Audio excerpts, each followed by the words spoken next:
So basically आज के topic का नाम क्या है हमारे? आज के टॉपिक का नाम है ओसाई मॉडल। लास्ट टाइम मैंने आपको ओसाई मॉडल से रिलेटेड लेयर्स की इंफॉर्मेशन बताई थी। एक क्विक रिवीजन ले लो। लेयर मैंने सबसे पहले कौन सी बताई थी? लेयर 7, जिसका नाम था एप्लीकेशन लेयर। फिर मैंने क्या बताया था आपको? लेयर 6। लेयर 6 का नाम क्या था? Presentation layer. फिर हमने बात करी थी layer 5। Layer 5 is session layer. Then layer 4। Layer 4 का नाम क्या था हमारे लिए? Transport layer. देन हमने बात करी थी लेयर 3। लेयर 3 का नाम क्या रखा था हम लोगों ने? Network layer. Layer 2 it's called a data link layer. Then हमारे पास थी लेयर 1। और लेयर 1 पे कौन सी लेयर थी डियर? फिजिकल। अच्छा, जब हम सेंडर की तरफ से बात करते हैं क्या बोलते हैं हम? जब अगर आप सेंडर हो तो ये लेयर्स स्टार्ट होंगी कुछ ऐसे। डन। और जैसे हम रिसीवर की बात करें कि मैं बोलूं आप हो रिसीवर, तो आपका स्टार्ट कहां से होगा इंफॉर्मेशन का? इस साइड से। क्लियर है? अब बात समझो। ओसाई मॉडल हम पढ़ेंगे सेंडर की तरफ से, यहां से डेटा बनाना सीखेंगे। तो आपकी जो फर्स्ट लेयर होगी वो कौन सी होगी जिसको हमें थ्योरी में पढ़ना होगा? सबसे पहले लेयर 7, देन हम layer 6, then layer 5, then layer 4, then layer 3, then layer 2, then layer 1। तो आप देखो, बेसिकली ओसाई की हमें लेयर 7 से स्टार्ट करना है, जिसका नाम क्या है? एप्लीकेशन। मैं बहुत बड़ी थ्योरी नहीं बताऊंगा। बेसिकली मेरा मेरा पर्पस क्या है? मेन मोटिव आपको कॉन्सेप्ट समझाना। तो कॉन्सेप्ट के लिए मैं बहुत शॉर्ट थ्योरी बताऊंगा, लेकिन उस थ्योरी से आपका ओसाई पूरा क्लियर हो जाएगा। जैसे एप्लीकेशन लेयर का काम क्या होता है? It will be a responsible to generate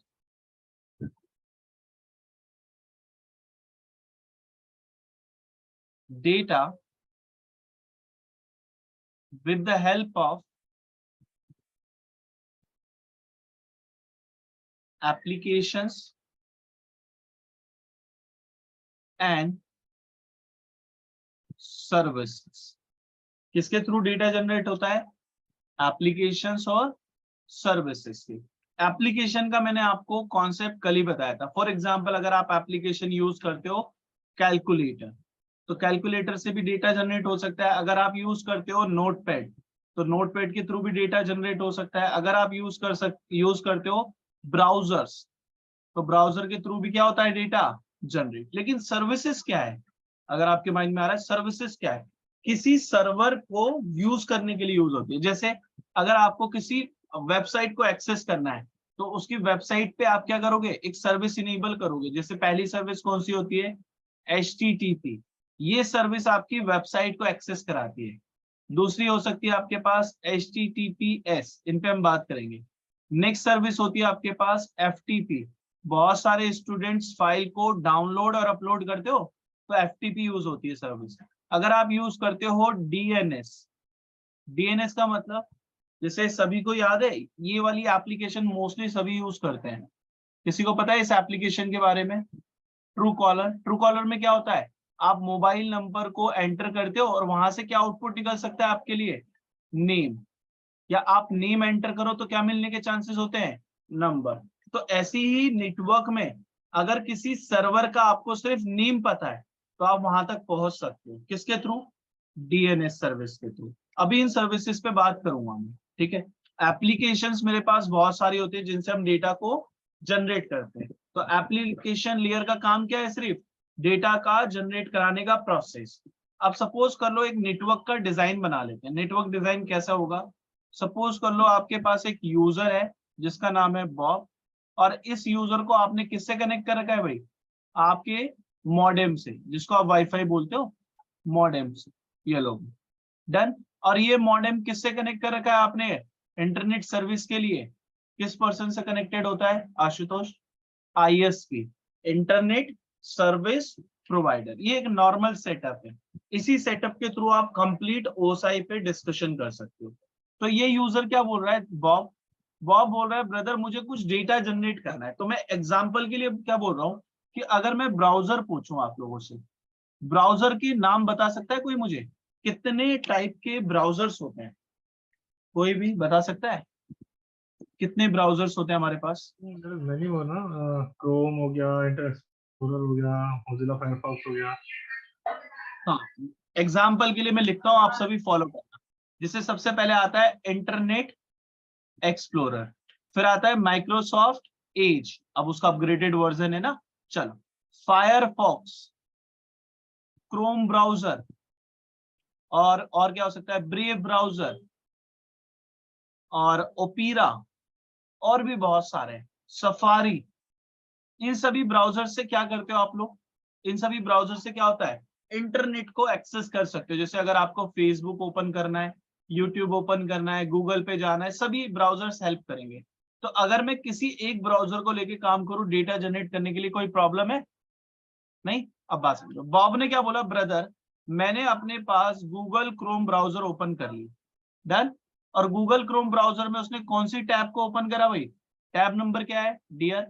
tab number is 1। और टैब 1 पे जाके उसने क्या लिखा, CCNA, और एंटर कर दिया। यानी इसको कहां पर जाना है, इस CCNA से रिलेटेड पर्सन के पास। जैसे इसने एंटर करा, एक्चुअली इस बॉब ने क्या जनरेट करा है डियर? बॉब ने क्या जनरेट करा? डेटा, क्योंकि CCNA लिखने के बाद एंटर करती बनेगा। और इस डेटा को बॉब किसके पास फॉरवर्ड कर देगा? मॉडेम के पास। अब मॉडेम कैसे वेरीफाई करेगा? मॉडेम कुछ लेयर्स देखता है, उस लेयर के बाद बॉब, मॉडेम को पता चलता है जो बॉब है वो CCNA सर्च कर रहा है इंटरनेट पे। तो मॉडेम किसको हैंडओवर कर देता है वो डेटा? ISP को। जैसी ISP को मिलता है, ISP वेरीफाई करता है भाई CCNA से रिलेटेड कौन कौन है। उसे पता चलता है एक सर्वर मिल गया है, CCNA से रिलेटेड क्या मिल गया उसको? एक सर्वर। ISP ने उसका रिप्लाई भेजा, मॉडेम को मिला, मॉडेम ने बॉब को दिया। और बॉब ने कहां से डेटा जनरेट करा था? गूगल क्रोम से। और क्रोम ने उसे किस पे दे दिया? टैब 1 पे। और अब टैब 1 पे लिखा आ रहा है, इस CCNA की जगह क्या लिखा आ रहा है? वेबसाइट का एड्रेस। उस पे क्या लिखा है? http://ccna.com। क्या लिखा हुआ आ रहा है वेबसाइट एड्रेस? http://ccna.com। अब देखो, नेक्स्ट पर्सन की बात समझो। एक्चुअली जैसे ही आपने CCNA लिख के एंटर करा, ISP ने ढूंढ दिया, और इसके पास कौन सी सर्विस बता रहा है यूज कर रहा है CCNA वाला पर्सन? HTTP service. अब इस सर्विस की छोटी सी एक थ्योरी है जो आप लोगों को समझना है। यहाँ पे मैं लिख देता हूँ, HTTP के बारे में हम बात करें। HTTP called hyper text transfer protocol. किस लिए यूज होता है? It is use to provide a web services. Web services में क्या हो सकता है, किसी वेबसाइट के साथ यूज कर सकते हो, प्लस एप्लीकेशन के साथ यूज कर सकते हो। ठीक है, अब बात समझो दूसरी। This service use a port number. School colleges में रोल नंबर होता है, ऐसे ही नेटवर्क में जब आप कोई सर्विस यूज करोगे तो उसका पोर्ट नंबर होगा। Port number is 80। इससे आइडेंटिफाई होगा। जैसे आप किसी से बोलोगे कि वेबसाइट 80 नंबर पे चल रही है, पोर्ट नंबर, तो वो क्या बताएगा कौन सी वेबसाइट है? HTTP से रिलेटेड। अच्छा, one more thing, this service if use then data जो भी आपने डेटा के अंदर भेजा है, data always send and receive into plain text. Plain text का मतलब कोई बता सकता है कि ये जैसे आपने डेटा भेजा है वैसे ही जाएगा, या कुछ इसमें चेंजेस हो सकता है? प्लेन टेक्स्ट का मतलब आप सभी क्या समझते हैं कि एज इट इज जो डेटा था सेम टू सेम जाएगा, और वायर पे जाते वक्त अगर किसी ने डेटा को कैप्चर करा तो उसको विजिबल होगा कि आपने CCNA लिखा है। डन। तो सिक्योर नहीं है। This service never provide a secure connection in between client and server. अब ये क्लाइंट और सर्वर कौन है भाई? बॉब को बोला गया है क्लाइंट, और सर्वर आपको बताया था जिसपे वेबसाइट है। एक और point, this service never do data encryption. Data encryption का मतलब क्या होता है? डेटा को सिक्योर करके भेजता है। यानी आपने CCNA लिखा, अब CCNA की जगह 12 कैरेक्टर जाते हैं, और वो कुछ भी हो सकते हैं। स्पेशल कैरेक्टर @ भी हो सकता है, हैश भी हो सकता है, डॉलर भी हो सकता है, 1 2 3 भी हो सकता है, ABCD भी हो सकता है। तो ये कभी यूज नहीं करता। This service never do data encryption. एक और पॉइंट लिखो, HTTP सर्विस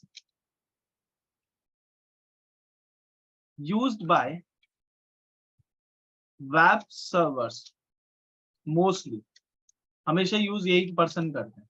अच्छा एक बार बताओ, अगर मुझे ये वेबसाइट मिली है ccna.com, इस वेबसाइट पे आपको मिल रहा है ऑप्शन कि आपको क्या करना है, इस वेबसाइट पे लॉग इन, और लॉग इन करने के लिए क्रेडेंशियल क्या है आपके लिए, आपको बताना पड़ेगा यूजर नेम एंड पासवर्ड। पहले ये बताओ ये वेबसाइट सिक्योर है या इनसिक्योर्ड है, आपको इस पे लॉग इन करना चाहिए या नहीं करना चाहिए, सबसे पहले ये बताएं।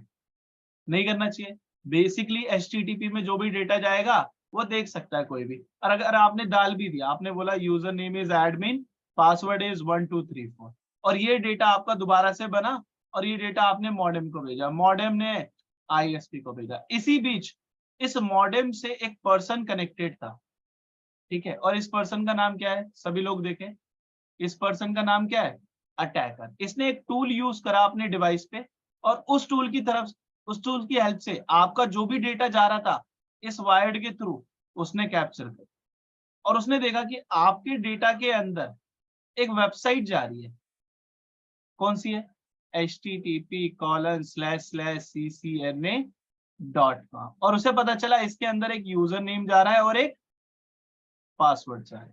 उसने देखा यूजर नेम क्या दिख रहा है भाई, एडमिन, पासवर्ड क्या है 1 2 3 4, पासवर्ड क्या है 1 2 3 4।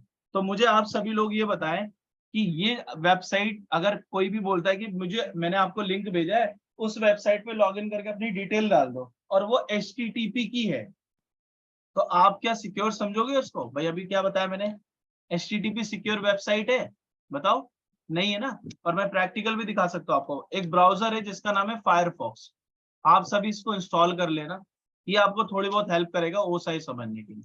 जैसे मैंने यहाँ पर लिखा google.com, और कुछ वेबसाइट होती है जो मैं दिखाता हूँ आपको,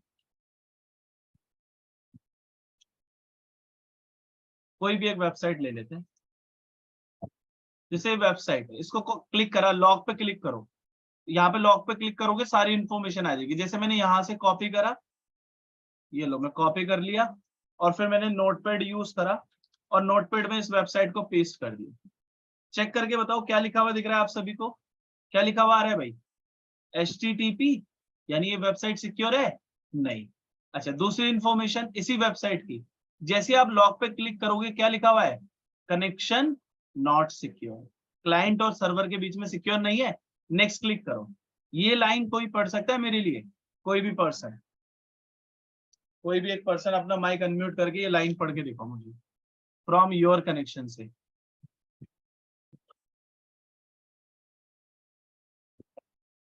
कोई भी एक पर्सन पढ़ लो यार, कोई प्रॉब्लम नहीं। Your connection to this site is not private. Information you submit could be viewed by others. Others, यानी ये क्या बोल रहा है कि ये कनेक्शन सिक्योर नहीं है भाई पहले तो, और अगर इंफॉर्मेशन भेज दी तो प्राइवेट नहीं रहेगी, जैसे पासवर्ड, कोई मैसेज, क्रेडिट कार्ड एक्सेट्रा। तो आज के बाद कभी लॉगिन करोगे HTTP वेबसाइट पे, नहीं भाई। और कैसे वेबसाइट वेरीफाई करनी है, मैंने यहाँ पे क्लिक करा, डबल क्लिक, कॉपी, और नोटपैड पे पेस्ट करती है, उसके आगे क्या लगा हुआ है वो पता चल जाएगा।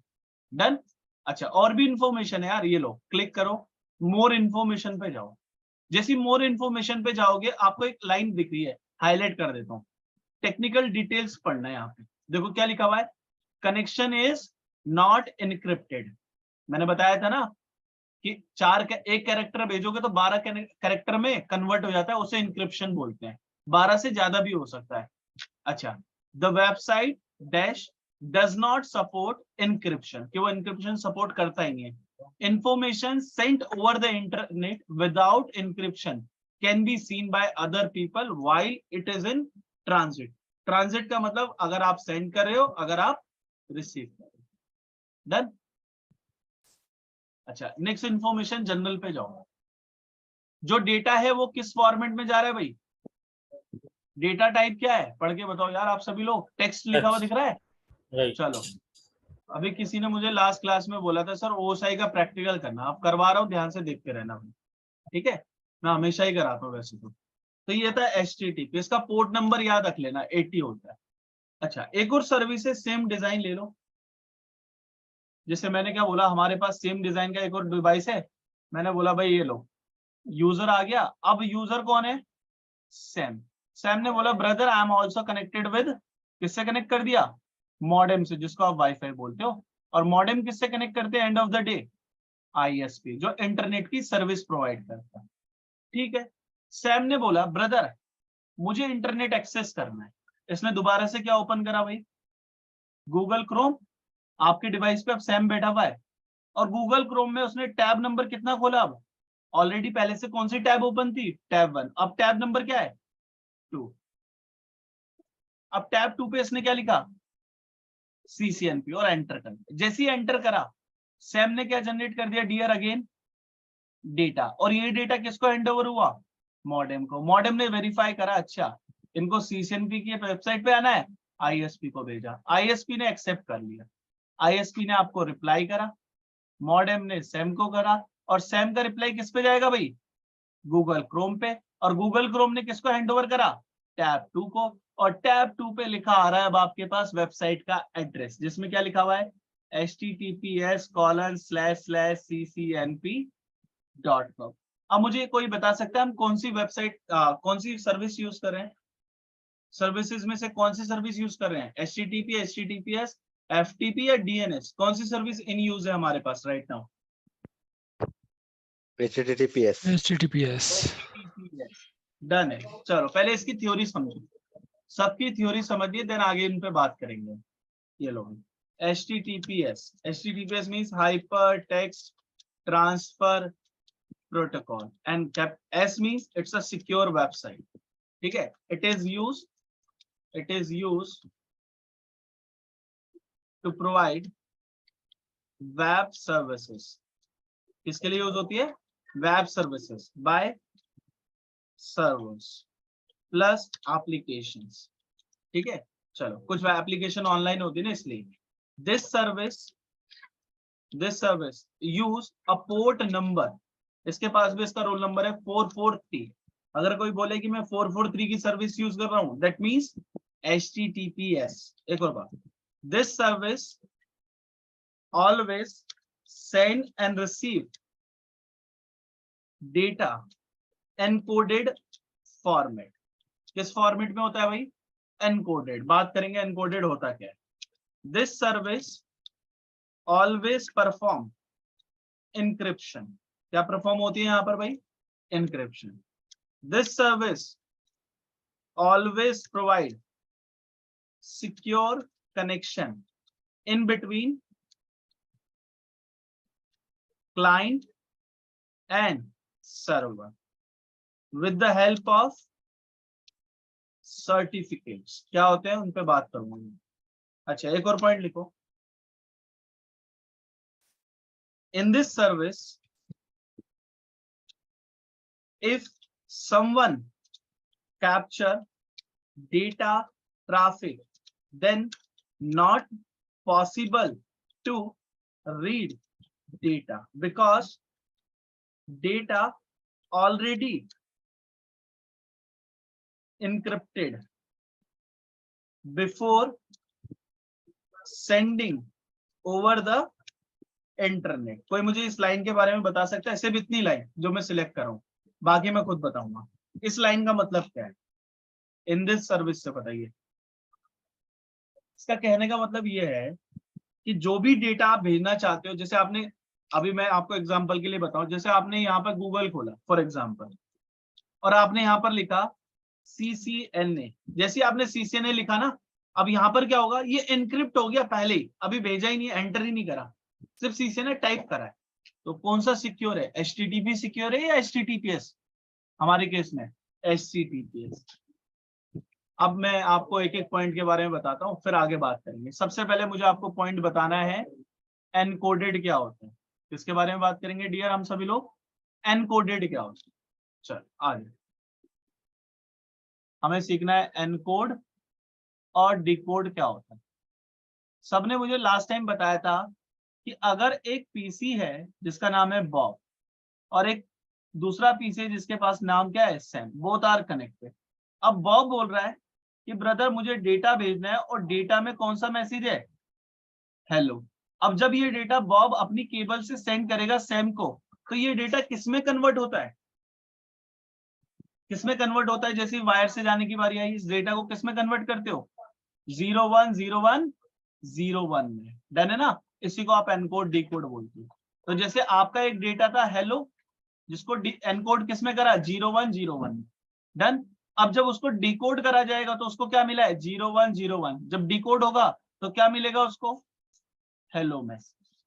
तो ये कैसे एनकोड कैसे डिकोड होता है वो समझो। देखो कुछ एल्गोरिथम्स होती है, ये डेवलपर का काम है, एज ए नेटवर्क इंजीनियर हमें इस पे काम नहीं करना। फर्स्ट एल्गोरिथम होती है जिसका नाम होता है अस्काई। ये एल्गोरिथम्स, जो मैं एल्गोरिथम बता रहा हूं, ये एल्गोरिथम्स कौन यूज कर सकता है, सर्वर, वेबसाइट्स, एप्लीकेशंस, ठीक है। और कौन फिक्स करता है इनको, डेवलपर्स। कोड लिखते हैं ना भाई, वो कोड में बताते क्या करना है इसको। तो सबसे पहले कौन सी एल्गोरिथम है, ASCII. ASCII called American standard code of information interchange, ठीक है। अब बात समझो, इट्स कॉल्ड 1 बाइट एल्गोरिथम। कितने बाइट की एल्गोरिथम है भाई, 1 बाइट की एल्गोरिथम है। बाइट क्या होता है इसके बारे में हम बात कर लेंगे। 1 बाइट की एल्गोरिथम है। अच्छा, 1 बाइट में 8 बिट होते हैं, और अगर 8 बिट को एक फॉर्मूला यूज करो 2 पावर 8, सो वैल्यू कितनी आएगी, 256। लेकिन लेकिन लेकिन लेकिन ये 1 बाइट में 8 बिट से कितने कैरेक्टर को कर सकता है, लिमिटेड है।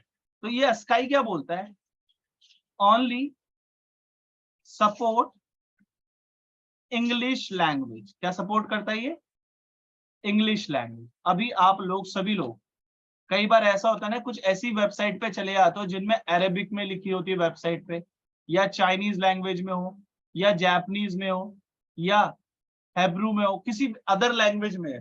जैसे आप उस वेबसाइट पे एंटर करते हो तो आपको एक ऑप्शन मिलता है ट्रांसलेट। ये ट्रांसलेट बताता है कि आपकी एल्गोरिथम सपोर्ट करती है उसको ट्रांसलेट करने में। अगर वहां पे ट्रांसलेट का ऑप्शन नहीं है, दैट मींस वो किस एल्गोरिथम पे यूज करा गया है वेबसाइट को, अस्काई पे, क्योंकि अस्काई सिर्फ एक ही लैंग्वेज समझता है, इंग्लिश। अगर मैं चाइनीज में हेलो कर दूं तो कन्वर्ट हो पाएगा उस वेबसाइट पे, नहीं। तो ये प्रॉब्लम थी अस्काई के साथ, इसलिए डेवलपर ने एक और एल्गोरिथम को यूज करा जिसका नाम था UTF, unicode transformation. UTF means unicode transformation. It's called 2 byte algorithm. भाई 2 बाइट से भी ज्यादा होती है, लेकिन अभी के लिए 2 बाइट बहुत है आपके लिए। How many, 2 bytes. कोई मुझे बता सकता है 2 बाइट में कितनी बिट होंगी? अब 1 बाइट में 8 बिट है, तो 2 बाइट में कितनी होंगी, 16। 16 बिट। तो ज्यादा वैल्यूज आएंगी। प्लस एक और बात समझो, एक और लाइन लिख लो, इट सपोर्ट हिंदी, इंग्लिश, बहुत सारी सपोर्ट करता है, Chinese, Japanese, Arabic, Hebrew, plus जो आप लोग मुझे व्हाट्सएप पे भेजने वाले हो आजकल, क्या नाम है उसका भाई, इमोजीज। तो आपको क्या लगता है कि व्हाट्सएप एप्लीकेशन पे सभी कंट्रीज में यूज हो रहा है, यस और नो? तो वहां पर अगर मैं अस्काई यूज कर लूं तो क्या अदर कंट्रीज के जो लैंग्वेजेस हैं वो कन्वर्ट कर पाओगे आप लोग, नहीं। That is the reason we are using UTF algorithms, ठीक है भाई। मोस्टली केस में यूटीएफ यूज होती है। अगर आप किसी वेबसाइट पे जाओ और वहां पे ट्रांसलेट लिखा हुआ नहीं आए, जैसे मैं दिखा देता हूँ, जेंटेक नेटवर्क्स, जैसे मैंने इस पे क्लिक करा फॉर एग्जाम्पल, ये वेबसाइट पे क्लिक करा, पता करेंगे कैसे कि ये वेबसाइट HTTPS है। जैसे मैं इस वेबसाइट पे गया तो यहाँ पर एक ऑप्शन आना चाहिए ट्रांसलेट का, क्या आना चाहिए, ट्रांसलेट का। बट यहाँ पर लॉक का सिंबल आ रहा है, इस पे क्लिक करो। जैसे इस पे क्लिक करोगे ये क्या बोल रहा है, कनेक्शन इज सिक्योर। कैसे सिक्योर करा गया, इस वेबसाइट को कॉपी कर लेते हैं, क्लिक करो, होल्ड ऑन।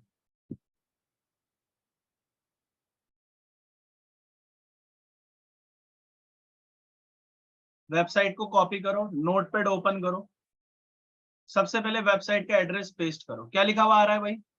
HTTPS। अब जैसे इस पे क्लिक करोगे, कनेक्शन क्या बता रहा है? सिक्योर। क्लिक करो।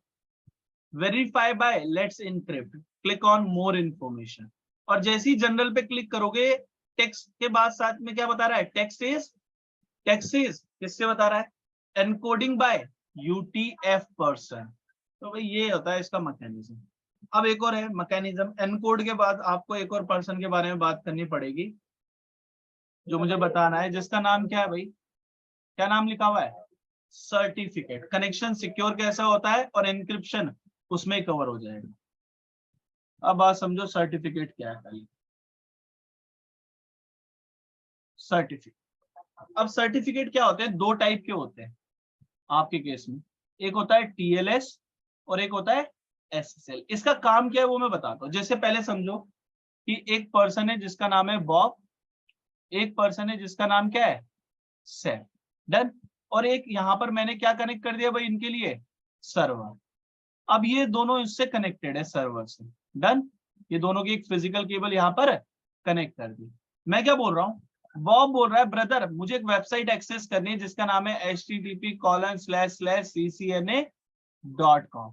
जैसे इसने ये डेटा बॉब से सर्वर को भेजा, सर्वर ने इसको रिप्लाई कर दिया, इसने वेबसाइट आई, एक्सेस करना स्टार्ट कर दिया। तो यहाँ पर विदाउट सर्टिफिकेट हो गया। क्यों? क्योंकि हमने कौन सी वेबसाइट यूज करी? HTTP। अगर मैं अब सैम के पास जाऊं, सैम ने बोला ब्रदर मुझे इस वेबसाइट पे जाना है ccnp.com। डन। तो इसने कौन सी सर्विस को यूज करा है? HTTP। जैसे ये डेटा भेजने के लिए जाएगा ना, ये सर्वर सबसे पहले क्या बोलेगा? आपका जितना भी डेटा है भाई वो कैसे आ रहा है? एनकोड होके। सबसे पहले ये सर्वर उसको क्या करेगा? डिकोड। जैसे ही डिकोड करेगा उसे पता चलेगा कि वेबसाइट कौन सी यूज करने वाला ही है? CCNP। उसने बोला CCNP तो HTTPS है। तो सर्वर सैम को क्या भेजता है? एक सर्टिफिकेट। और ये सर्टिफिकेट कौन सा होता है? क्लाइंट। सैम ने ये सर्टिफिकेट रिसीव करा और अपने पास उसको क्या कर लिया? इंस्टॉल। अब जब सैम दोबारा से नेक्स्ट टाइम रिक्वेस्ट भेजेगा, ये एनकोडिंग मैकेनिज्म किसके थ्रू होगा? इस सर्टिफिकेट के थ्रू। और जब सर्वर को मिलेगा तो वो डिकोड किसके थ्रू करेगा? एक सर्टिफिकेट। तो सर्वर के पास भी एक सर्टिफिकेट है। तो ये मैकेनिज्म बेस्ट है। अब एक बार बताओ, अगर बीच में कोई अटैकर आ जाए इन दोनों के डेटा के बीच में, यहां पर एक पर्सन है जिसका नाम क्या है भाई? अटैकर। इस अटैकर ने आपका डेटा रख लिया। अब ये डेटा को डिकोड कर पाएगा? ये बताओ पहले तो। डेटा को डिकोड कर पाएगा? नहीं। अच्छा, आप में से कई बच्चों के दिमाग में होगा सर क्लाइंट सर्टिफिकेट तो ये इंस्टॉल कर लेगा। ठीक है भाई, अब कहानी आगे वाली पढ़ो ना। लो कर लिया इसने इंस्टॉल, इसको क्लाइंट सर्टिफिकेट से डिकोड कर पाएगा? नहीं। उसके लिए कौन सा सर्टिफिकेट चाहिए? सर्वर। तो कौन सी वेबसाइट बेस्ट रहेगी आपके केस में? HTTPS। तो ये जो सर्टिफिकेट है, ये सर्टिफिकेट दो पर्सन प्रोवाइड करते हैं। या तो आप इसे लोकली बना लो या आप इसे किसी ऑर्गेनाइजेशन के थ्रू परचेज कर लो। अभी मुझे इन सर्टिफिकेट पे कोई बात ही नहीं करनी। मुझे ये बताना है कि अगर आप TLS यूज करते हो तो इसके पास इंक्रिप्शन होती है 128 बिट की। अगर आप SSL यूज करते हो तो इसके पास है 256 बिट की। अब कहानी में ट्विस्ट ये है भाई, अभी आपने CCNP लिखा था ना, तो एक कैरेक्टर जो C है उसको कितने कैरेक्टर में कन्वर्ट कर सकता है TLS? 128। और उसी को SSL कितने कैरेक्टर में कन्वर्ट कर सकता है? 256। तो कौन सा बेस्ट है ये बताओ मुझे जरा, आप सब में, TLS या SSL? ये बताओ कौन सा बेस्ट है भाई? ठीक है, SSL। अब फुल फॉर्म की बात नहीं बताऊंगा क्योंकि आपके सिलेबस में जो है वो कवर करूंगा। अब क्या हुआ? अब आगे आ जाओ। इस सर्वर, इसने ISP ने रिप्लाई भेजा है ना, दिख रहा है ना? तो इसने अपने पास सर्टिफिकेट इंस्टॉल करा और उसने जैसे इंस्टॉल करा उसे क्या मिल रहा है? एक लॉगिन करने के लिए यूजर नेम और क्या मिल रहा है? पासवर्ड। अब समझो, इसने यूजर नेम डाल दिया, इसने बोला user name is admin, password is 1234। और इसी प्लेस पे एक पर्सन बैठा हुआ है इस PC के साथ, उसका नाम क्या है भाई? अटैकर। इस अटैकर ने आपका डेटा उठाया, टूल की तरफ से उसने डेटा कैप्चर करा और इस डेटा में उसको पता चला एक वेबसाइट है https://ccnp.com। उसे पता चला इस वेबसाइट से कुछ डेटा जा रहा है जिसमें यूजर नेम एंड क्या है? पासवर्ड। और उसे पता चला यूजर नेम क्या है? पासवर्ड तो उसने देखते ही छोड़ दिया। अब एक बार बताओ, ये यूजर नेम पासवर्ड विजिबल है या इनविजिबल है? विजिबल है, लेकिन ये इनक्रिप्टेड है। ये सिर्फ कौन डिकोड करेगा? जो यहाँ पर सर्वर होगा। और अगर ये डिकोड करने बैठ भी गया ना भाई, इसे इतना टाइम लग जाएगा ना, आप सोच भी नहीं सकते। इतने साल तो इसे कम से कम लगने ही वाले। इतनी इजीली ये डिकोड नहीं होता है जब तक उसे सर्वर का सर्टिफिकेट ना मिले। अब एक प्रॉब्लम है, आपको बताऊं कैसे कि ये दिखता भी है, तो क्लिक करके दिखा देता हूं। जैसे आपने इस वेबसाइट पे क्लिक करा, कनेक्शन सिक्योर, और ये लेट्स एनक्रिप्टेड है वेबसाइट है जिससे हमने सर्टिफिकेट परचेज कर रखा है। Click on more information. तो सबसे पहले देखो भाई, ये क्या बोल रहा है? Technical details, connection is encrypted by TLS. दिख रहा है एईएस। ये एईएस क्या है? एल्गोरिथम, जो 128 बिट के कैरेक्टर देती है। ठीक है, अब आ जाओ दूसरी बात। The page you are viewing was encrypted before being transmitted over the internet. Was का मतलब पहले से एनक्रिप्ट था भाई, ये इंटरनेट पे जाने से पहले। Encryption make it difficult for unauthorised people to view information view travelling between. It isn't therefore unlikely that anyone read this page. It travel across the network. कि जब भी यहाँ से जाएगा तो नहीं कर पाएगा। और यहाँ पर देखो, ये सर्टिफिकेट भी दिख रहा है ना, विजिबल है ना। लास्ट टाइम HTTP पे नहीं था। Click on view certificate. भाई इस सर्टिफिकेट में कंट्री का नाम, किस ऑर्गेनाइजेशन से लिया है, कब तक वैलिड है, किसने लिया है उसका नाम, पब्लिक की के लिए इंक्रिप्शन क्या है, दिख रहा है ना यहाँ पर। सिग्नेचर, एल्गोरिथम का साइज, बहुत सारी इंफॉर्मेशन आ रही है, इनक्रिप्ट हो रखा है। एक और बात समझ लो, जैसे किसी ने गूगल खोला, गूगल पे भी यही सेम इंफॉर्मेशन दिखा देता हूँ। Connection secure, verify by GTS, Google trust service, click on more. तो यहाँ पर भी सेम दिख रहा है। दिख रहा है आप लोग को? जनरल पे जाके देख लो, UTF भी दिखा रहा है, सिक्योरिटी में आ रहा है, सर्टिफिकेट भी है, व्यू सर्टिफिकेट दिख रहा है यहाँ पर। कंट्री नेम, वैलिड कब तक है।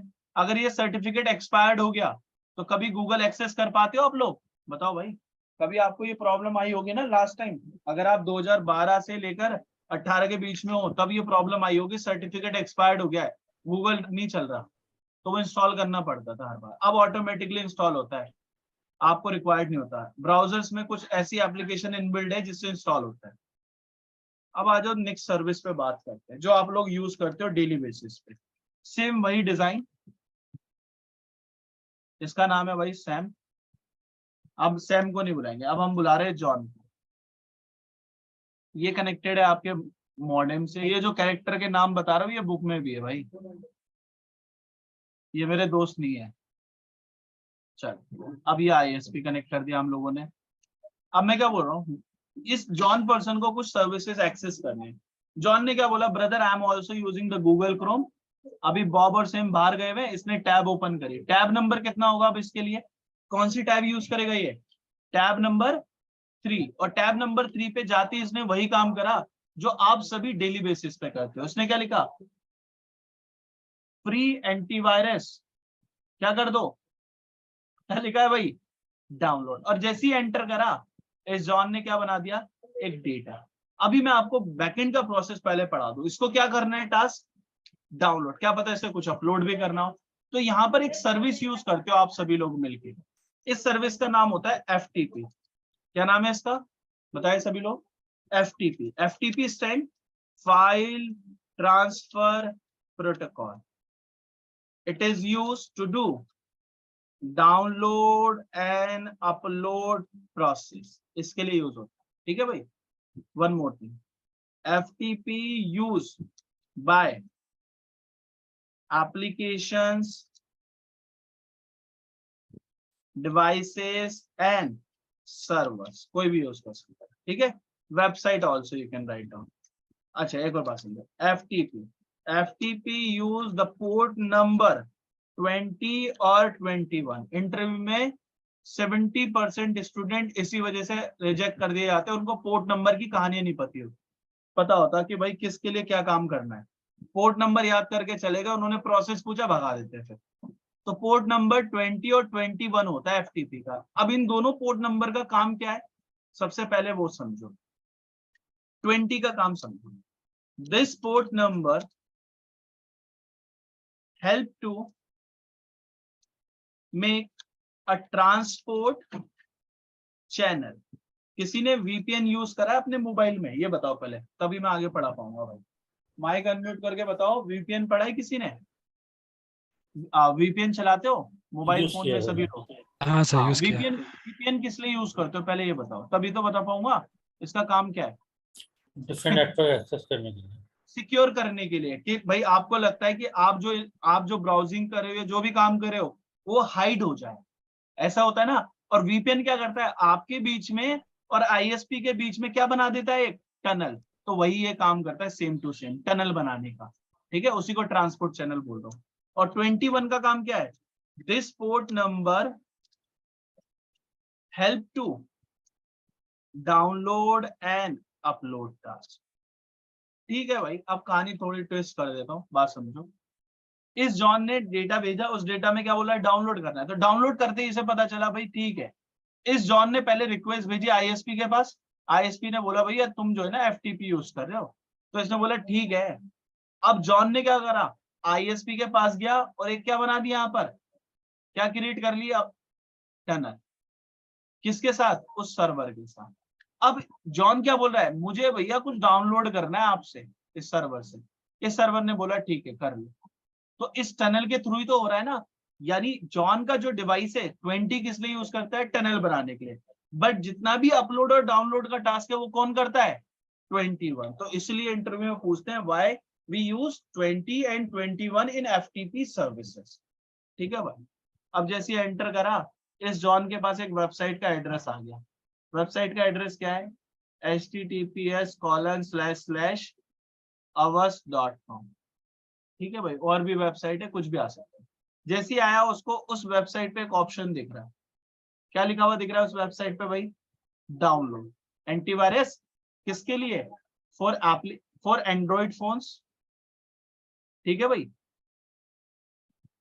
फॉर PC, बट कौन से वाले, माइक्रोसॉफ्ट। फॉर PC, फॉर कौन से वाले भाई, एप्पल के लिए। For iOS applications. ठीक है भाई। अब एक वो बताओ, आप में से कोई मुझे ये बताओ, क्या मैं इस अवस की वेबसाइट पे अपनी कोई फाइल अपलोड कर सकता हूँ, कोई फाइल अपलोड कर सकता हूँ? नहीं, सिर्फ मेरे को क्या अलाउ करता है, डाउनलोड करने का टास्क। मैं दिखा भी देता हूँ भाई, लोग देख लो आप लोग। मैं यहाँ पे वही लिख रहा हूँ जो आप लोगों को लिखा था, फ्री एंटीवायरस डाउनलोड, एंटर। तो देखो भाई ये आगे AVG आ रहा है, बहुत सारा आ रहा है, क्लिक करो, किसी पे भी चले जाओ यार, कोई भी वेबसाइट है। देखो डिफरेंट बता दे, तो कहीं जाके आप बाद में क्लिक करो कुछ और खुल जाए, आपकी हिस्ट्री से कुछ और खुल जाए, मैं नहीं जिम्मेदार उसके लिए। यहाँ पर क्या लिखा हुआ है भाई, स्पॉन्सर, तो इसको मत ओपन करना, नीचे आ जाओ। अब वेबसाइट्स आएंगी, दिख रही है, जैसे अवस की वेबसाइट, अवीरा, AVG की, तो स्पॉन्सर्ड वाले का मतलब है एड चल रही है वहां पे, तो मैं यहाँ पे क्लिक कर देता हूँ। अब आ जाए, देख लो भाई, यहाँ पर दिख रहा है free download for Mac, for Android, for iOS। ये बताओ कि इस वेबसाइट में मैं कुछ अपलोड करने का ऑप्शन मिल रहा है मुझे, अपलोड करने का? नहीं। लेकिन जैसे ही मैं आपको बोलूं कि मैं गूगल ड्राइव यूज कर रहा हूं, if I am using drive, Google drive use कर लेते हैं भाई ये लोग। जैसे ही मैं गूगल ड्राइव यूज करूंगा, सो हमें क्या मिल जाएगा, अपलोड और डाउनलोड करने का टास्क। यस और नो, बताओ भाई सभी लोग, अपलोड और डाउनलोड करने का टास्क मिल जाएगा ना। तो ड्राइव पे दोनों टास्क अलाउ है, देखो ना यहाँ पर। जैसे आप यहाँ पर क्लिक करो, यहाँ पर अपलोड का ऑप्शन है, अगर कोई फाइल होती तो राइट क्लिक करने से उस पर क्या मिल जाता, डाउनलोड का ऑप्शन। तो मैं क्या बोल रहा हूँ, डिपेंड करता है ना किस सर्वर को एक्सेस कर रहे हो। तो जब भी पब्लिक सर्वर होगा तो वो सिर्फ एक परमिशन देता है, कि कई केसेस में दोनों देता है। तो वहां पर हम कौन सी सर्विस को यूज करते हैं डाउनलोड और अपलोड करने के लिए, FTP को। एक और पर्सन है जिस सर्विस को मुझे पढ़ाना है, देन ये खत्म हो जाएगी एप्लीकेशन। वेट करें, दूसरा पेंट यूज कर लेते, एक लास्ट सर्विस है और एप्लीकेशन खत्म। ये लोग, एक यूजर है दोबारा से, इसका नाम है बॉब, और ये कनेक्टेड है मॉडेम से, और मॉडेम कनेक्ट हो गया आपके ISP से। ठीक है भाई। बॉब क्या बोल रहा है, ब्रदर मुझे कुछ डेटा जनरेट करना है और उसको एक्सेस करना है इंटरनेट पे। तो इसने गूगल क्रोम ओपन करा, और गूगल क्रोम पे टैब नंबर कितने पे पहुंच गया भाई? टैब नंबर कितना होगा अब इसके लिए? नेक्स्ट अवेलेबल टैब कौन सी है? Tab number is 4। और टैब नंबर 4 पे जाके इसने क्या लिखा? मुझे दोबारा से CCNA पे ही जाना है, एंटर करा, तो इसने डेटा जनरेट करा, बट इसने न्यू टैब से एक्सेस करा ना, अब पुरानी टैब तो है नहीं। अब इस डेटा के साथ कुछ प्रोसेस होता है, लेकिन ये क्या बोल रहा है? मुझे इस नेम से ढूंढना है पर्सन को, तो ये क्या है? नेम है। अब मैं क्या बोल रहा हूँ, अब आप एक बैकएंड में सर्विस यूज करते हैं जिसको मुझे पढ़ाना पड़ेगा, देन हम इसके ऊपर दोबारा से आएंगे। उस सर्विस के बारे में पढ़ लो पहले। इसका नाम होता है DNS। DNS की फुल फॉर्म याद है किसी को? आई थिंक आप में से बहुत सारे स्टूडेंट वर्किंग भी है। DNS की फुल फॉर्म क्या है? Domain name services. Domain name service. हाँ जी, domain name service. Domain name service. चलो और कोई बताओ। अरे बोलोगे नहीं तो मैं पढ़ाऊंगा कैसे भाई? बताओ और कोई।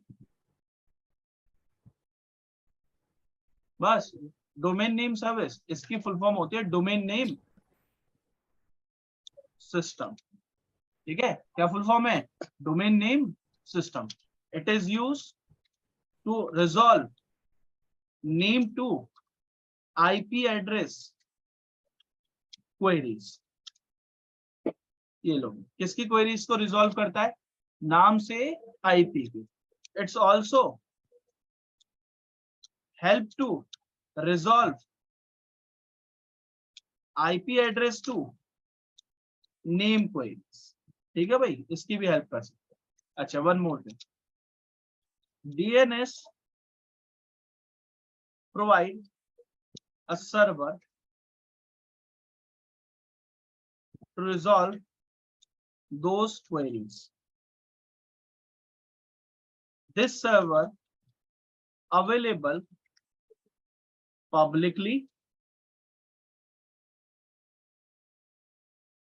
और locally, दोनों मिल सकते हैं। ठीक है भाई, एक और बात सुनिए। DNS use a port number 53, याद रखिए। DNS possible to resolve IPv4, IPv6 query, दोनों को रिजॉल्व कर सकता है। ठीक है, DNS में मैसेजेस होते हैं। पहला मैसेज जो मिलता है DNS क्वेरी रिजॉल्व, एक होता है DNS क्वेरी रिक्वेस्ट मैसेज। ठीक है, एक होता है DNS query not resolve message. तो कितने मैसेजेस है भाई, सब लोग देख के बताएं। एक रिजॉल्व, एक रिक्वेस्ट और एक नॉट रिजॉल्व। तो बात समझते होता क्या है?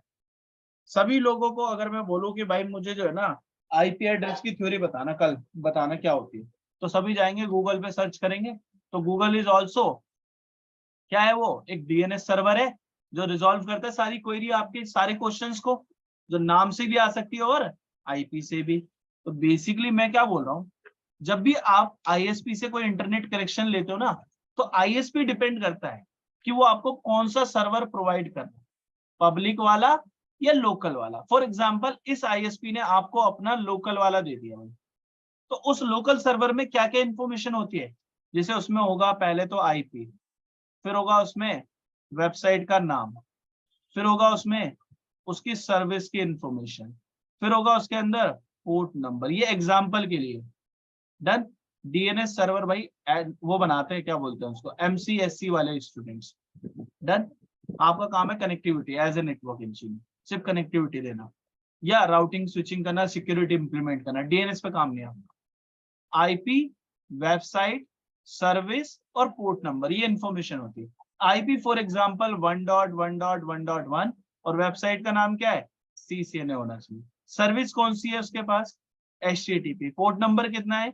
80। 2.2.2.2 एग्जांपल के लिए बता रहा हूँ, CCNP।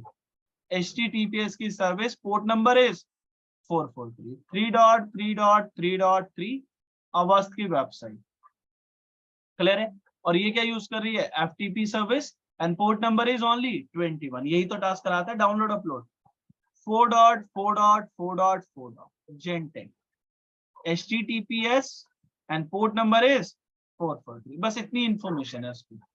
और इस सर्वर की आईपी भी है, इस सर्वर की आईपी क्या है 10.10.10.10। अब आईएसपी इंजीनियर आए, उन्होंने मॉडेम पे क्या बोला, भाई आज से जब भी कोई डीएनएस की क्वेरी आए उसको किसकी तरफ भेज देना 10.10.10 की तरफ। अब क्या हुआ, इस बॉब ने सबसे पहले आईपी ली होगी कहां से, मॉडेम से, तो मॉडेम ने इसको आईपी दे दी, प्लस इसको क्या दे दिया, डीएनएस की भी आईपी को। तो अब जब भी ये बॉब किसी को नाम से ढूंढेगा तो उस डेटा में सबसे पहले क्या बोलेगा, क्या भेज रहा हूं मैं सबसे पहले, डीएनएस क्वेरी मैसेज। और इस क्वेरी मैसेज में क्या होगा, क्वेश्चन, क्वेश्चन क्या है, हु इज सीसीएनए, और आंसर में क्या दे देना मुझे, उसकी आईपी एड्रेस, चाहे वो वर्जन 4 हो या वर्जन 6 हो। ये क्वेरी किसको हैंडओवर करेगा, ये क्वेरी किसको हैंडओवर होगी, बॉब से मॉडेम को। मॉडेम को पता चलेगा क्वेरी आई है भाई, क्वेरी क्या है, सीसीएनए ढूंढ रहा है ये तो, और उसने क्या बोला, मेरा सर्वर कौन है 10 डॉट, वो किधर है आईएसपी, आईएसपी ने रिसीव करी, आईएसपी ने देखा क्वेरी, सर्वर को हैंडओवर करी जो लोकली था। और सर्वर पे देखकर बताओ क्या कोई सीसीएनए से रिलेटेड वेबसाइट है आपके पास, सभी लोग बताओ यार, तभी तो बता पाऊंगा। वेबसाइट है, यस सीसीएनए वाली वेबसाइट है, service is HTTP, port number is 80 and 1.1. जब आईएसपी को मिल गया तो आईएसपी ने क्या बोला, आई एम सेंडिंग डेटा, और इस डेटा के अंदर क्या भेज रहा हूं, डीएनएस क्वेरी रिजॉल्व, क्या भेज रहा हूं, डीएनएस क्वेरी रिजॉल्व।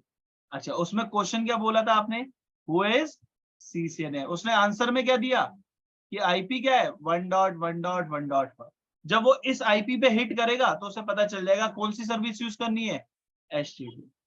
तो क्वेरी के अंदर सिर्फ आईपी भेजा, ये मॉडेम को मिला, मॉडेम ने बॉब को दिया, बॉब ने इस वेबसाइट पे गया और बॉब को पूरी वेबसाइट मिल गई http://ccna.com। डन है भाई। अब बॉब ने थोड़ी देर बाद बोला, नहीं ब्रदर, मुझे दोबारा से एक टैब ओपन करी, टैब नंबर 5, और टैब नंबर 5 में क्या बोला उसने, टैब नंबर में लिखा CCIE, एंटर करना। तो बॉब ने क्या बोला, फिर मैं नेम से सर्च कर रहा हूं, दोबारा डेटा बनाना। डेटा में कौन सा मैसेज जाएगा, सभी लोग बताएं मुझे, कौन सा मैसेज होगा, क्वेरी मैसेज होगा, रिजॉल्व होगा, कौन सा होगा मैसेज, क्वेरी वाला। Query, DNS query message. और क्वेरी मैसेज में क्वेश्चन क्या होगा, हु इज CCI. आंसर में चाहिए भाई उसकी आईपी, तभी तो उस सर्वर तक पहुंच पाऊंगा ना। चलो, ये क्वेरी किसको देना है, बॉब से मॉडेम, मॉडेम को पता है सर्वर कहाँ है, आईएसपी, बट आईएसपी पे सर्वर पे आई, और सर्वर पे देख के बताओ कोई ऐसी वेबसाइट है जिसमें सीसीआई लिखा हो, भाई ये वेबसाइट है, चेक करके बताओ कोई सीसीआई की वेबसाइट ओपन है, एंट्री है नहीं, कहीं कुछ पर, नहीं है। नहीं है। तो आईएसपी भैया आपको एक मैसेज भेजता है, आईएसपी बोलता है I am also sending data but now data is, ये मैसेज सभी को आता होगा लेकिन पता नहीं होगा क्यों होता है, डीएनएस क्वेरी क्या लिखा हुआ है, नॉट रिजॉल्व, हो नहीं पाए। ये मॉडेम को मिला, मॉडेम से बॉब को, बॉब ने इसको टैब नंबर 5 पे दिया, और टैब नंबर 5 पे ये बहुत सारे स्टूडेंट को आता है लेकिन पता नहीं होता। यही 404 वाला मैसेज है ना सर? भाई देख तो लो पहले क्या लिखा हुआ आ रहा है, साइट कांट बी रीचेबल। ये कभी आया है, बहुत बार आया है सर। हाँ तो उसकी एंट्री होगी ना, वेबसाइट अवेलेबल नहीं, डन है ये process, this site can't be reachable. अब देखो भाई समझो बात, दिखाने को मैं आपको डीएनएस भी दिखा सकता हूँ, मुझे उसमें कोई प्रॉब्लम नहीं। एक टूल होता है वायर शार्क, शार्क का मतलब विल, और वायर का मतलब वायर पे जाते वक्त उसको कैप्चर करेगी ये शार्क, एंटर। ये फ्री टूल है, इसको यूज करना पड़ेगा आपको। अभी मेरे पास वाईफाई कनेक्शन है भाई, दिख रहा है सभी को, वाईफाई 0101 वाला ना, CMD ओपन करा हमने, ठीक है, पहले CMD पे काम करना सीखो, और CMD पे जाके क्या कमांड लिखी, IP कॉन्फिग। तो देखो भाई मेरे वाईफाई अडेप्टर पे IP दिखा रहा है 0105 है, सबनेट मास्क गेटवे, लेकिन डीएनएस की इंफॉर्मेशन आ रही है नहीं, तो वो कैसे आएगी, IP config/all। अब चेक करना भाई, अब भाई देखो सभी लोग वाईफाई की इंफॉर्मेशन, ये मेरा वाईफाई अडेप्टर है, इस पे IP ये है भाई, दिख रहा है, अच्छा गेटवे पर्सन ये है, दिख रहा है सभी को, डन है गेटवे। अभी डीएनएस नहीं दिख रहा भाई, ये डीएनएस सर्वर कौन बता रहा है, कौन है भाई, 0.1 यानी मेरे मॉडेम की आईपी है एक्चुअली। मैं इसको चेंज भी कर सकता हूँ, जैसे मैं CMD दोबारा ओपन करूंगा और मैं एक कमांड लिखूंगा ncpa.cpl, मेरी नेटवर्क कंट्रोल पैनल की सेटिंग ओपन करो, वाईफाई पे गया, डिटेल पे गया, तो यहाँ पर मेरा गेटवे कौन है 192.168.0.1। मैं इसको चेंज करना चाहूंगा तभी हो पाएगा, मुझे 8.8 करना पड़ेगा तब काम हो पाएगा, ठीक है। नहीं तो अगर आपके पास DNS सर्वर लिखा रहा है 8.8.8.8, दैट मीन्स गूगल का पब्लिक सर्वर है, ठीक है। कई केसेस में आता है 8.8.4.4, तो आप वो कौन से सर्वर पे काम कर रहे हो, गूगल के सेकंड DNS सर्वर पे। तो देख लो भाई, google.com लिखा और मैंने यहाँ पे लिखा गूगल DNS सर्वर्स, तो मैं दिखा देता हूँ कौन कौन से भाई, 8.8.8, 8.8.4.4 और ये IPv6 के लिए दे रखे हैं, दिख रहे हैं भाई। तो इन DNS सर्वर को बोला जाता है पब्लिक। लोकल तो भाई जैसे मेरा अडेप्टर पे दिख रहा है, ये मॉडेम की आईपी है।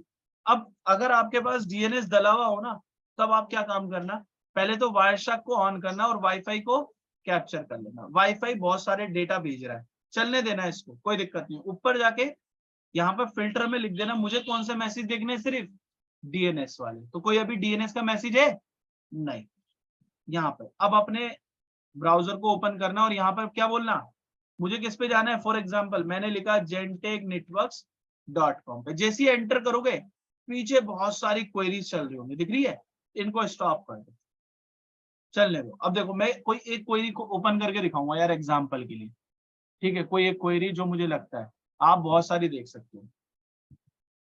जैसे यहाँ पर मैंने एक क्वेरी भेजी, दिख रहा है आपको, ये क्या मैसेज है, स्टैंडर्ड क्वेरी। इस क्वेरी में क्या है भाई, बहुत सारी लेयर, लेकिन इसके अंदर डोमेन नेम सिस्टम की इंफॉर्मेशन दिख रही है सभी को, ये डोमेन नेम, इस पर डबल क्लिक करो, इस क्वेरी के अंदर डबल क्लिक करो, ये किसको ढूंढ रहा है वो भी बताएगा। ये किसको ढूंढ रहा है भाई, www.youtube.com को। उसके अंदर क्या चाहिए, उसका होस्ट एड्रेस, यानी क्वेश्चन है यूट्यूब को ढूंढ रहा हूं, आंसर में क्या चाहिए, उसका एड्रेस। अभी तक आया नहीं है।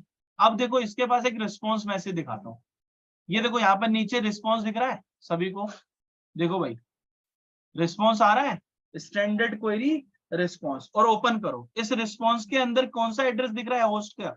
आंसर क्या है, आंसर में एड्रेस क्या है, पढ़ो भाई सभी लोग, क्या लिखा हुआ है आंसर में, एड्रेस 172.217.167 और .14। तो अब यहाँ पर ब्राउजर में वही चलाऊंगा, देखना। एक नई टैब ओपन करके बाहर ले आते हैं इसको, और जो ओपन थे उनको क्लोज कर दिया। ये लो भाई, यही एड्रेस डालो, और अगर यूट्यूब ओपन हुआ तो ये क्वेरी सही थी। क्या था एड्रेस, 172.217.167.1। ये क्या खोल रहा है, google.com। भाई एक्चुअली गूगल और यूट्यूब मैप होते हैं, तो ये क्या बता रहा है, उस आईपी से खुल रहा है ना। अगर इसमें प्रॉब्लम आ रही है भाई, बहुत सारे डेटा जा रहे हैं, आप लोग देखो वायरशार्क में बहुत सारे डेटा ऑलरेडी एग्जिस्ट कर रहा है, जा रहा है ना, क्वेरी रिस्पॉन्स। तो यहाँ पे थोड़ा ढूंढना डिफिकल्ट हो सकता है आप लोगों के लिए। एक सिंपल मेथड सिखाऊं आपको, अगर DNS पे काम करना है, आप क्या करो, अपना CMD ओपन करो, CMD पे एक कमांड लगाओ NSLOOKUP। इसका मतलब क्या होता है, name server lookup process, enter. अगर आपका DNS डला हुआ है तभी काम कर पाएगा। अब मैंने क्या लिखा कि मुझे फाइंड आउट करना है गूगल की आईपी क्या है, तो मैंने लिखा www.google.com, एंटर। तो उसने क्या बोला, गूगल की आईपी क्या है भाई, सभी लोग देखो 142 वाली, ये लो मैं लिख रहा हूं यहाँ पे 142.250.194.228, एंटर। क्या गूगल खुल गया भाई, चेक करके बताओ, ओपन हो गया या नहीं हो गया। अब ऐसे ही मैंने क्या लिखा, फॉर एग्जांपल यहाँ पर जाके www.facebook.com, तो फेसबुक की आईपी क्या बता रहा है भाई, ये एड्रेस है। ट्राई कर लेना, लेकिन बहुत सारी सिक्योरिटी भी होती है, ऐसा नहीं आप अनऑथराइज्ड वेबसाइट को एक्सेस कर लोगे। कुछ वेबसाइट के अंदर बहुत सारे मैकेनिज्म है, वो डायरेक्ट फेसबुक नहीं दिखाएगा, ये दिखा रहा है ना, फायरफॉक्स डिटेक्टेड है पोटेंशियल सिक्योरिटी, तो ऐसे नहीं ओपन कर सकते। एग्जांपल के लिए यूट्यूब ओपन कर लेते हैं, youtube.com, ये बहुत सारे एड्रेस है, इसमें से एक एड्रेस ये भी, तो आपको ऐसे सर्च करना है। जैसे मैंने लिखा www.genteknetworks.com, तो उसकी आईपी दिखा रहा है भाई, आप इसको भी एक्सेस नहीं कर सकते क्योंकि ये मैप्ड होते हैं यार, एक्चुअल आईपी निकालने का मेथड अलग है, लेकिन आपको मैं दिखा रहा हूँ कि नेम से आईपी निकल सकती है। दिख रहा है ना, अभी ये 404 आ रहा है, डायरेक्टली थोड़ी ना सर्वर एक्सेस मिल जाएगा। अब ऐसा भी है, आईपी से नेम भी करके दिखाया मैंने, गूगल की जगह आईपी डाल दी उसकी। क्या आईपी थी गूगल वाले की? मैंने लिखा 142.250.194.228। तो ये क्या हो गया, आईपी टू नेम। और पहले क्या करा था, नेम टू आईपी। तो यहाँ नेम डालो और आईपी। अब इसको एग्जिट कर दो, खत्म, क्लास इज ओवर। कल मिलेंगे, कल नहीं है, मंडे को मिलेंगे। वीडियो में आज अपलोड कर दूंगा, ठीक है भाई। कोई क्वेरी है तो पूछ लो आप लोग। सेशन खत्म हो गया आप लोगों का। Akshay, English video you did not upload. Yes yes yes Suresh. Sir एक एफटीपी के ऊपर था, वो 20 और 21 पहले टनल बिल्ड और उसके बाद में डेटा सेंड एंड रिसीव है ना, वो टनल के हाँ अंदर भाई। जो डेटा जाता है वो एन्क्रिप्टेड रहता है या फिर वो प्लेन टेक्स्ट में रहता है सर? अब भाई वो डिपेंड करता है। जैसे मैंने अवस की वेबसाइट यूज करी थी, वो वेबसाइट कैसे मैप हुई भी थी, HTTP से या HTTPS से, ये बताओ पीएस मुझे। पीएस PS, यानी वो क्या कर रहा होगा उस टनल के अंदर, सिक्योर या अनसिक्योर? हाँ सिक्योर्ड है। बात खत्म भाई। और कोई query? Okay Akshay, class from Monday to Thursday or yes, Monday to Thursday, only 4 days। okay. Hi, Akshay ji, और Ashutosh this side. हाँ Actually बोलिए। ये जो पोर्ट नंबर थे ना, हाँ जैसे हाँ FTP यूजर पोर्ट नंबर 2021 हो गया, इधर 443 हो गया, किसी का 21 हाँ है, हाँ किसी का 80 है, लाइक दैट। तो ये हाँ इसका कुछ लिस्ट है क्या अराउंड? मतलब पोर्ट तो बहुत सारे हैं, तो हाँ, सभी ये मैं कैसे बताऊंगा। अभी अभी सेशन लेयर जब हम पढ़ेंगे ना भाई, तब मैं पोर्ट नंबर बहुत बढ़िया पढ़ाऊंगा, तब आपको पूरा क्लियर हो जाएगा। अभी सिर्फ आइडिया दिया है कि पोर्ट नंबर आने वाला है, धीरे धीरे करके सारी चीजें बताऊंगा। इसलिए 3 से 4 दिन लगते हो ओसाई पढ़ने के लिए। आपने पढ़ा वो अलग है, ये मेरा अलग है उससे, ठीक है। चलो, और कोई क्वेरी किसी की? सर वो डे 1 के ऊपर मैंने क्लास की स्टार्टिंग में पूछा था ना, एक छोटा डाउट था।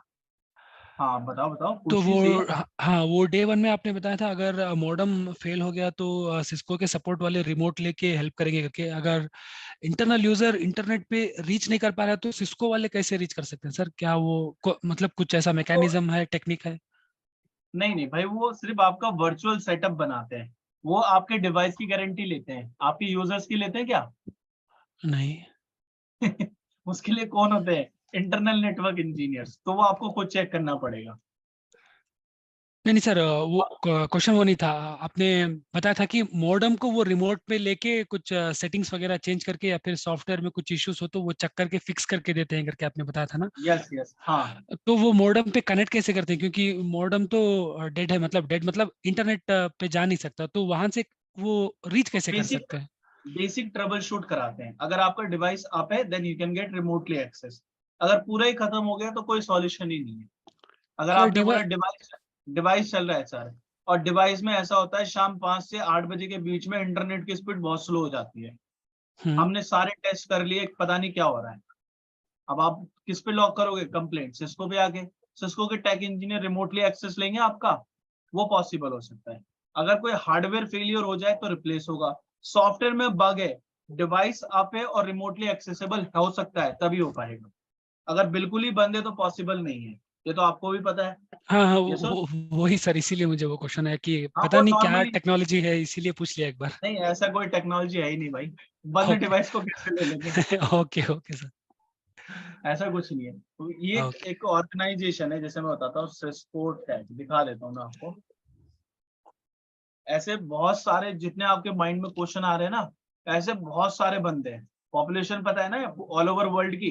तो ऐसे ही क्या होता है, सिस्को के टेक्निकल असिस्टेंट केयर वाले पोर्टल पे ऐसे बहुत सारी क्वेरी होती है। तो ये सब क्या करते हैं, वहां पर रिजोल्यूशन देते रहते हैं कि भाई ऐसे भी हो सकता है। तो वहां आपको ऑथेंटिकेट रिजॉल्व करने की इशू जो भी आ रहे हैं वो बता देते हैं सिस्को टेक वाले। ये दिख रहा है ना यहाँ, इनकी एक वेबसाइट होती है, जैसे दिखा देता हूँ मैं आपको, वहां पर सारे इशू मिल जाएंगे। गूगल पे चलते हैं। तो क्या ऑन लिखा कॉल है? में गाइड करते हैं हमको कि ये करना अरे है, वो करना है, चेक करना है। ऑन ऑन कॉल की तो बात ही नहीं आती यार। मेरे जितने भी स्टूडेंट है जो L1 L2 L3 पे है ना, वो बोलते हैं सर ऑन कॉल की तो बहुत रेयर चांस होते हैं।